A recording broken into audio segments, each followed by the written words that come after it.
بسم اللہ الرحمن الرحیم۔ ذات کا شرک، قسط نمبر 3۔ سابقہ پوسٹ میں ہم نے قرآن و حدیث کے دلائل سے یہ بات واضح کر دی ہے کہ محمد صلی اللہ علیہ وسلم اللہ کی ذات کا حصہ نہیں اور نہ ہی کوئی نوری مخلوق ہیں، بلکہ وہ بشر ہیں۔ لیکن قرآن و حدیث کے برخلاف عقیدہ رکھنے والے ان واضح اور صاف دلائل کے باوجود اپنا عقیدہ باطل طریقے سے ثابت کرنے کی کوشش کرتے ہیں۔ وہ لوگوں کو گمراہ کرنے کے لیے کچھ آیات کے من چاہے معنی اخذ کرتے ہیں اور اس طرح نبی صلی اللہ علیہ وسلم کو نور ثابت کرتے ہیں۔ ملاحظہ فرمائیں قرآن کی یہ آیات: اعوذ باللہ من الشیطان الرجیم، قد جاءکم من اللہ نور وکتاب مبین۔ سورۃ المائدہ آیت نمبر 15۔ ترجمہ: بے شک آیا ہے تمہارے پاس اللہ کی طرف سے ایک نور اور ایک کھلی کتاب۔ سورۃ الاحزاب آیت نمبر 45 اور 46۔ یا ایہا النبی انا ارسلناک شاہدا ومبشرا ونذیرا وداعیا الی اللہ بإذنہ وسراجا منیرا۔ ترجمہ: اے نبی صلی اللہ علیہ وسلم، ہم نے آپ کو گواہ، خوشخبری سنانے والا، اللہ کے عذاب سے ڈرانے والا اور اللہ کی اجازت سے اس کی طرف بلانے والا اور روشن چراغ بنا کر بھیجا ہے۔ یاد رکھیں کہ قرآن مجید میں تضاد کسی صورت نہیں ہو سکتا۔ یہ نہیں ہو سکتا کہ قرآن میں اللہ تعالیٰ اپنے تمام انبیاء علیہ السلام کو بشر بیان کرے اور پھر نبی صلی اللہ علیہ وسلم کو نور بھی کہے۔ قرآن مجید میں دوسری جگہ اس کی وضاحت بھی ملتی ہے کہ اس نازل کردہ نور سے کیا مراد ہے۔ سورۃ التغابن آیت نمبر 8۔ فآمنوا باللہ ورسولہ والنور الذی انزلنا واللہ بما تعملون خبیر۔ ترجمہ: پس تم ایمان لاؤ اللہ پر، اس کے رسول پر اور اس نور پر جو ہم نے نازل کیا ہے۔ دیکھیں، قرآن نے کھول کر رکھ دیا کہ رسول محمد صلی اللہ علیہ وسلم علیحدہ ہیں اور نور علیحدہ۔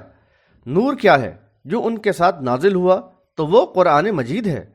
سورۃ المائدہ کی جس آیت کو یہ دلیل بنا کر کتاب مبین یعنی کھلی کتاب یعنی قرآن مجید اور نور کو علیحدہ کر رہے ہیں، تو اس کا معاملہ تو اس سے اگلی ہی آیت میں واضح ہو جاتا ہے۔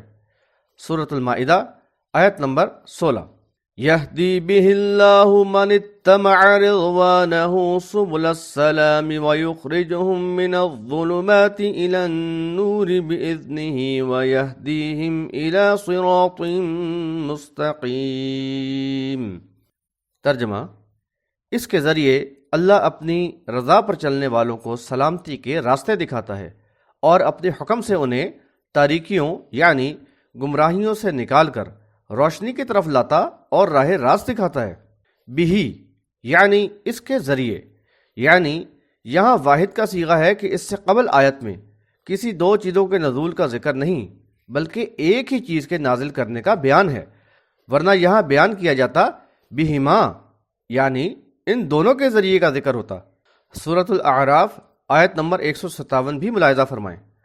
الذين يتبعون الرسول النبي الأمي الذي يجدونه مكتوبا عندهم في التوراة والإنجيل يأمرهم بالمعروف وينهاهم عن المنكر ويحل لهم الطيبات ويحرم عليهم الخبائث ويدع عنهم إصرهم والأغلال التي كانت عليهم فالذين آمنوا به وعزروه ونصروه واتبعوا النور الذي أنزل معه أولئك هم المفلحون۔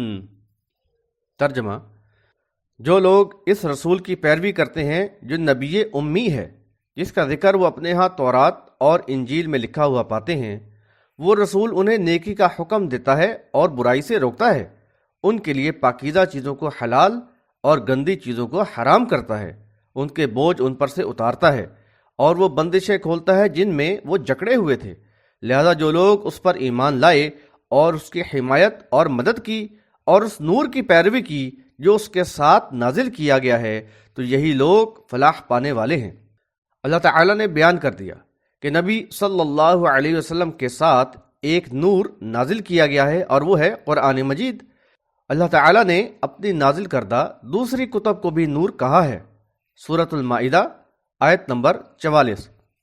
اِنَّا أَنزَلْنَا التَّوْرَاةَ فِيهَا هُدًى وَنُورٌ۔ ترجمہ: بے شک ہم نے تورات کو نازل کیا جس میں ہدایت اور نور ہے۔ سورۃ المائدہ آیت نمبر 46۔ وَآتَيْنَاهُ الْإِنْجِيلَ فِيهِ هُدًى وَنُورٌ۔ ترجمہ: اور ہم نے ان یعنی عیسیٰ علیہ السلام کو انجیل عطا کی جس میں ہدایت ہے اور نور ہے۔ گویا نور کے معنی ہدایت ہیں۔ سورۃ النور میں جو اللہ تعالیٰ نے فرمایا اللہ نور السماوات والارض، سورۃ النور آیت نمبر 35۔ ترجمہ: اللہ آسمانوں اور زمین کا نور ہے، یعنی اس پوری کائنات میں جو نور ہدایت پھیلی ہے وہ اسی اللہ کی وجہ سے ہے۔ گویا اللہ تعالی ہدایت کا منبع ہے۔ مزید دیکھیں سورۃ النور آیت نمبر 40۔ وَمَن لَّمْ يَجْعَلِ اللَّهُ لَهُ نُورًا فَمَا لَهُ مِن نُور۔ ترجمہ: جس سے اللہ تعالی ہی نور نہ دے اس کے لیے کہیں نور نہیں، یعنی جسے اللہ تعالی ہدایت نہ دے اسے کہیں سے بھی ہدایت نہیں مل سکتی۔ موضوع مکمل ہوا کہ نور کے معنی ہدایت ہیں۔ اللہ تعالی نور کا خالق ہے۔ نبی صلی اللہ علیہ وسلم اللہ کی ذات کا حصہ نہیں بلکہ بشر ہیں۔ مسالک و مکاتب فکر کا تقابل۔ اہل تصوف و طریقت اتحاد ثلاثہ۔ یاد رکھیں کہ تصوف اور طریقت کا اسلام سے کوئی تعلق نہیں۔ قرآن و حدیث سے ان ناموں اور ان کے خود ساختہ عقائد کی کوئی دلیل نہیں ملتی، بلکہ یہ عقائد اللہ کی توحید کا مکمل انکار کرتے ہوئے شرک کی راہ کھولتے ہیں۔ صوفی، تصوف اور طریقت کیا ہے، انشاءاللہ کسی اور وقت پر اس کی تفصیل بیان کی جائے گی۔ فی الوقت ان عقائد کا ذکر کیا جا رہا ہے جو کھلم کھلا شرک پر مبنی ہیں۔ اتحاد ثلاثہ اصل میں وہ تین طریقہ کار ہیں جن کے ذریعے سے مخلوق کو اللہ کا حصہ قرار دیا جاتا ہے۔ نمبر 1، حلول یا فنا فی اللہ۔ حلول سے مراد کسی انسان کا عبادت اور ریاضت کر کے نفس کی صفائی اور روح کی بالغی پیدا کر لے تو اللہ کی ذات اس کے اندر حلول کر جاتی ہے۔ نمبر 2، وحدت الوجود۔ وحدت الوجود کے فلسفے کا سادہ الفاظ میں مطلب یہ ہے کہ صرف اور صرف ایک ہی وجود ہے اور وہ ہے اللہ تعالی۔ اس کی ذات کے علاوہ کوئی اور وجود نہیں پایا جاتا۔ اگر اس بات کو مان لیا جائے تو پھر خالق و مخلوق میں کوئی فرق باقی نہیں رہتا، بلکہ انسان، حیوانات، نباتات، بے جان اشیاء، حتیٰ کہ غلاظت اور شیطان بھی نعوذ باللہ اللہ تعالی ہی کے وجود کا حصہ قرار پاتے ہیں۔ بعض مؤلفین کے نزدیک عقیدہ وحدت الوجود کوئی نیا عقیدہ نہیں بلکہ نصارہ کے عقیدہ تثلیث کی ہی ایک شکل ہے۔